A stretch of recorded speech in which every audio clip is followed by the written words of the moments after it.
میں ایک شادی پہ میں چلا گیا تو 6 بجے کا ٹائم لکھا تھا. ہماری مجبوری یہ ہے کہ ہم لوگوں کو دیکھ کے اپنا بدلنا نہیں چاہتے. میرا یہ ارادہ ہے کہ یہ نہیں کرنا کہ سارے لوگ اگر چینج ہو گئے ہیں تو ہم بھی بدل جائیں. ہم کہتے ہیں کہ پھر تو کام صحیح رہا ہی نہ. ایسا جو نیا نیا آتا ہے تو ایماندار ہوتا ہے, پھر تھوڑا وقت گزر جاتا ہے تو ماحول کا حصہ بن جاتا ہے. میں کہتا ہوں ایسا نہیں ہونا چاہیے. تو 6 بجے کا شادی پہ ٹائم لکھا تھا, میں 6 بجے پہنچ گیا. کارڈ پہ فکر لگی ہوتی ہے جب کہیں جانا ہوتا ہے. 6 بجے پہنچ گئے تو وہ گھر والے 9 بجے آئے جو میزبان تھے. تو میں نے ان سے کہا کہ یار یہاں تو تم کارڈ الٹا پڑھتے رہے ہو یا میں الٹا پڑھتا رہا ہوں. وہ 9 تھا تو یا میں غلط پڑھتا رہا ہوں یا تم غلط پڑھتے رہے ہو.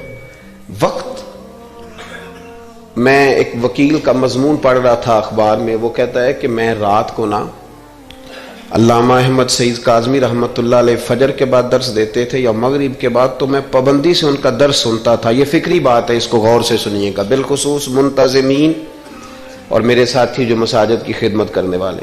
کہتے میں کاظمی صاحب کا درس سننے جاتا تھا. کیوں کہ جب میں کورٹ میں جاتا تھا نا تو ان کا بیان کیا ہوا درس وہاں میری مدد کرتا تھا. اب جو اگلی اس نے بات لکھی وہ میرے لیے لکھی. وہ کہنے لگا اب میں نہیں جا سکتا اس لیے کہ میں نے صبح 7 بجے کورٹ پہنچنا ہوتا ہے اور رات کو مولانا کی جب تقریر شروع ہوتی ہے تو وہ میرے سونے کا ٹائم ہوتا ہے. اگر یہ سارے کام اپنے وقت کے اندر ہوں تو میں آج بھی جانے کو تیار ہوں. ہماری محفل میں بڑا لمبا چوڑا خرچہ ہوتا ہے. اسی طرح کا پروگرام آپ نے آئندہ بھی کرنا ہے جس طرح کا اس دفعہ کیا ہے. بڑا مختصر وقت پہ لوگ جائیں اور جا کے, یہ بڑا اچھا انتظام ہے کہ 8:30 بیان ہوا, 9:15 9:30 ہم گھروں میں چلے جائیں. اس ترتیب سے کوشش کریں مغرب سے عشاء, اور ان لوگوں کو پیغام دیں جو ٹوٹ کے پیچھے ہٹ گئے کہ پتہ نہیں کب بیان ہوگا. ایک چھوٹی, چلو بات اب عشق رسول کی ہے تو ایک چھوٹی سی اپیل ہے, وہ بھی کر لوں. چلیں آپ سارے نہیں بولتے, میں رہنے دیتا ہوں, میں بات شروع. آپ جمہوری ملک ہے نا جی, تو اگر ریفرینڈم صحیح نہ ہو تو نہیں بات کرنی چاہیے. کر لوں کہ رہنے دوں؟ ایک چھوٹی سی اپیل کرنی ہے نعت سننے والوں سے, نعت پڑھنے والوں سے. اور یہ ایک بات اور ذہن میں رکھ لیں, نعت پڑھنے سے زیادہ نعت سننا کمال ہے. پتہ ہے آپ کو؟ اب سنیں, اگلی بات کروں گا تو آپ کو سمجھ آئے گی. نعت پڑھنا صحابہ کی سنت ہے اور سننا نبی پاک کی سنت ہے. بڑا کمال کیا ہوا سننا. سمجھ آ رہی ہے بات کی؟ نعت کا نا کلام منتخب, اعلیٰ حضرت کی ساری نعتیں سن لی ہیں آپ نے؟ نہیں نہ سنی آج تک ساری. مولانا حسن رضا خان کی, اقبال کی, پیر مہر علی شاہ صاحب کی, حضرت بیدم شاہ بارسی کی. پہلے بزرگوں کو کلام سن لیں, اس کے بعد نیچے آئیں گے تاکہ ہم پہ اعتراض ہی کوئی نہ کرے. یہ نعت خانوں سے بھی اپیل کریں, خود بھی ذوق بنائیں, یہ تھوڑا سا نکلیں. بعض کلام ایسے ہیں کہ مطلب وہ نہیں, طبیعت نہیں مانتی داد دینے کو, دل نہیں مانتا, وہ محسوس ہوتا ہے کہ یہ بات درست. میری بات کی سمجھ آ رہی ہے؟ میں گجرات میں تھا تو ایک نعت خواں مجھے کہنے لگا حضرت صاحب آج میں تمہیں نواں کلام سنانا ہے. میں کہ میرے نہ نیکی کری, مینوں کو پرانا ہی سنائی. جڑے نویں کلام میں نا اور بڑی اچھی آواز ہے. ابھی جو دونوں حضرات نے نعت پڑھی بڑی خوبصورت آوازیں تھیں. بس آپ نے اور میں نے مل کے, یہ سارے ہمارے اپنے لوگ ہیں, کاٹنا نہیں لوگوں کو, بس جہاں غلطیاں ہیں ان کو صحیح کر لینا ہے, کاٹنا نہیں. ہم حضرات نے سب نے مل کے ان محافل کے ماحول کو اتنا ستھرا بنا دینا ہے کہ ہمارا ایک جلسہ نہ ہو بلکہ بڑا زبردست سیمینار بن جائے اور بڑے سارے لوگوں کی اس میں اصلاح ہو. اللہ ہمیں سمجھنے کی توفیق عطا فرمائے. محبت رسول کیوں اتنی ضروری ہے صلی اللہ علیہ وسلم؟ آپ لوگوں نے عشق رسول کانفرنس نام رکھا ہے اس خوبصورت اجتماع کا. قرآن پاک نے ہمارا نبی پاک علیہ السلام کے ساتھ جو رشتہ بیان کیا ہے وہ رشتہ بڑا خوب ہے. کہا النبی اولا بالمؤمنین من انفسہم, فرمایا یہ نبی مومنوں کے جانوں سے بھی زیادہ قریب ہے. ہم بڑا عام لفظ بولتے ہیں کہ فلاں چیز میرے دل کے بڑی قریب ہے, میری سوچ کے بڑی. جو لوگ دل کے قریب ہوتے ہیں ان کے پاس اٹھنے بیٹھنے کو دل کرتا ہے. تو اللہ کریم نے قرآن پاک میں فرمایا کہ یہ پیغمبر صلی اللہ علیہ وسلم تمہاری جانوں سے بھی تمہارے قریب ہے، اور حضور نے وضاحت کر دی، نبی پاک نے وضاحت کر دی. حضور نے فرمایا لا یؤمن احدکم حتی اکون احب الیہ من والدہ وولدہ والناس اجمعین، او کما قال نبی صلی اللہ علیہ وسلم. فرمایا تم میں سے کوئی اتنی دیر تک مومن ہو ہی نہیں سکتا جب تک ہر چیز سے بڑھ کر مجھ سے پیار نہ کرے. ایک مثال دے لوں، بات آسان ہو جائے گی. جس گھر کے اندر پیسہ بے شمار ہو، دولت بے شمار ہو، مکان ایک نہیں چار ہو، اور دنیا کی ساری آسانیاں گھر میں موجود ہوں، سارے دوست میری بات پہ توجہ کرنا، ہر شے ہو، بینک بیلنس بھی ٹھیک ٹھاک ہو، بچوں کا فیوچر سیف ہو، لیکن گھر کے اندر میاں بیوی کی صلح نہ ہو. بچے کہتے ہیں گھر میں ہر چیز ہے پر امی اور ابا کا جھگڑا ہر وقت جاری رہتا ہے، وہ گھر صحیح چلتا ہے؟ آپ نے بولنا اس لیے نہیں کہ یہ باتیں لوگ، یہ گھر کے اندر کی باتیں ہیں نا. حالانکہ پاکستان کا تجزیہ یہ ہے کہ 95% میاں بیوی کے حالات ٹھیک نہیں. پاکستان یہ سرکاری اعداد و شمار ہے، 95% گھروں میں اختلاف رائے ہے. یہ بات ذہن میں بٹھا لیں کہ میاں بیوی کا اگر اتفاق نہیں نہ ہوتا تو وہ کہیں کہ گھر میں کوئی بھی خوشی رہے گی تو یہ ممکن ہی نہیں، یہ سوال ہی نہیں پیدا ہوتا. 6 بچے ہوتے ہیں اور شادی کو 24 سال گزر جاتے ہیں پھر بھی طلاق ہو جاتی ہے. اس لیے کہ میاں بیوی کے لیے سب سے ضروری چیز آپس کی محبت ہے. اور یار کیا خوبصورت انداز ہے میرے رسول پاک علیہ السلام کا، جتنی شاندار طبیعت حضور نے مولا علی شیر خدا کی تھی اتنی کوئی کر سکتا ہے؟ اور جتنی اعلیٰ ترین تربیت اور حسن سیدہ فاطمہ کو اللہ نے دیا کسی اور کو مل سکتا ہے؟ لیکن میرے نبی پاک علیہ السلام نے ان کی شادی کے بعد ان کو اکٹھے بٹھا کے ان کے سر آپس میں جوڑ کے ہاتھ اٹھا کے دعا کی تھی کہ اے اللہ ان کے درمیان محبت پیدا فرما دے.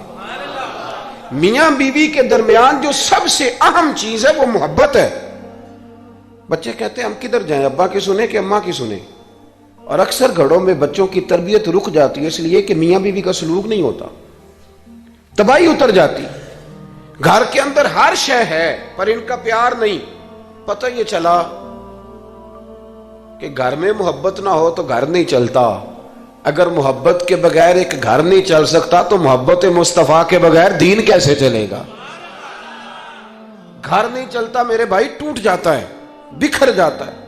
سارا کچھ ہونے کے باوجود میں نے مردوں کو روتے ہوئے دیکھا ہے، عورتیں تو روتی ہیں، میں نے مردوں کو روتے ہوئے دیکھا ہے کہ کیا کروں 4 بچے ہیں پر اس کو نہیں سمجھ آتی، وہ پاگل ہے، مہربانی کریں وہ سیانی ہو جائے، میں بچوں کے لیے پریشان ہوں، کدھر کیا کروں.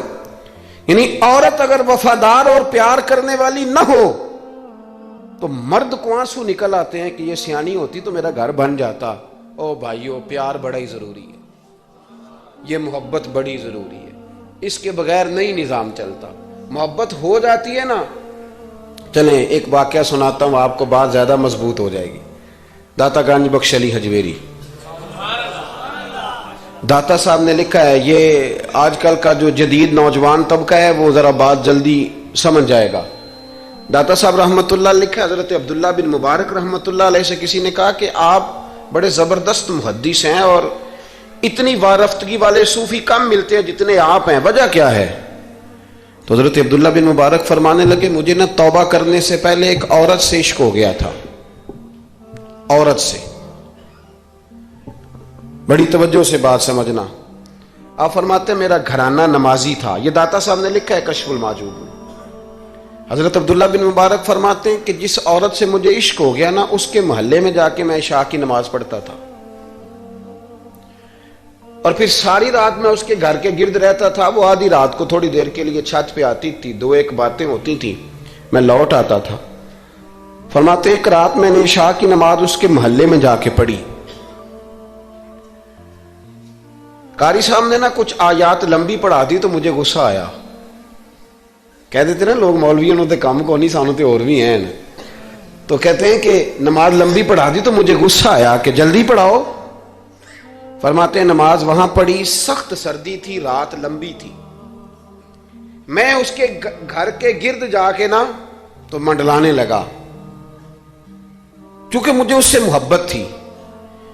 فرماتے ہیں کہ 1 گھنٹہ 2 گھنٹے 4 گھنٹے 5 گھنٹے حتیٰ کہ سحری کا وقت ہو گیا اور پھوٹنے لگی، تو وہ نا بھاگتی بھاگتی چھت پہ آئی اور کہنے لگی کہ گھر میں رش بڑا ہے، مہمان زیادہ ہیں، آج بات نہیں ہو سکے گی۔ کہتے یہ لفظ کہتے وہ نیچے اتر گئی۔ جب میں وہاں سے واپس نکلا تو فجر کی اذان شروع ہو گئی تھی۔ یوں سمجھ لیں کہ 13 گھنٹے 14 گھنٹے بیت گئے۔ حضرت عبداللہ بن مبارک فرماتے ہیں اچانک نہ میں نے اپنے دل پہ توجہ کی، ساری رات وہ آئی نہیں تھی پر مجھے اس پہ غصہ بھی کوئی نہیں آیا، مجھے وہ بری بھی نہیں لگی، ساری رات اس نے کھڑا رکھا لیکن میرے دل سے اتری بھی نہیں۔ کوئی نہیں سمجھ آئی آپ کو میری بات؟ فرماتے ہیں کہ پھر میں نے اپنے دل پہ توجہ کی تو مجھے سمجھ آئی کہ مجھے اس سے کھرا پیار ہے، سچا پیار ہے۔ یعنی اس نے آدھا جملہ کہا کہ میں مجبور ہوں، تو میں نے اس سے مزید نہ قسم اٹھوائی نہ گواہ مانگے، میں اس کی وہ مجبوری بھی فوراً ہی مان گیا۔ تو جناب عبداللہ بن مبارک فرماتے ہیں کہ جب میں نے وضو کر کے مسجد میں جا کے 2 سنتیں پڑھی نا تو میرے اندر سے آواز آئی، عبداللہ اگر ایک بی بی کے لیے تو ساری رات کھڑا رہ سکتا ہے اور اس کی سخت بات سخت انتظار بھی تجھے غصہ نہیں دلاتا، اگر عورت کے عشق میں سارا کچھ ہو سکتا ہے تو رب رسول کے عشق میں بھی ہو سکتا ہے۔ پھر ان کی بتائی ہوئی تراویحاں تجھے غصہ نہیں دلائیں گی، پھر ان کا کہا ہوا روزہ تجھے غصہ، پھر تو یہ نہیں کہے گا کہ بڑا مشکل کام ہے جی گرمیاں دے روزے نے، پھر تیری زبان سے کوئی لفظ، اس لیے کہ محبوب پر غصہ۔